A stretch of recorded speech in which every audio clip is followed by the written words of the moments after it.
Ventriculocisternostomy. Now you will have to understand, you can break down this medical term as ventricle, cistern plus ostomy.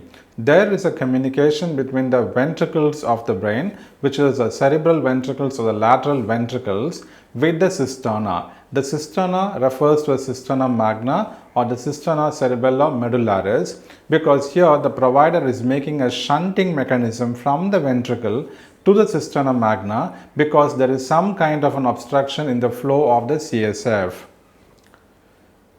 Craniosynostosis. Again, you can break down this word as cranio plus syn plus ostosis. What happens here is, syn in the sense it's being fused.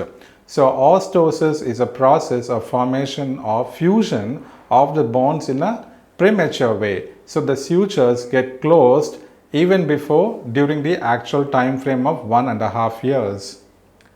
Long-term seizure monitoring. This is usually being done for patients who suffer from epilepsy, where depth electrodes are being placed over a period of time and they monitor the activity of the brain.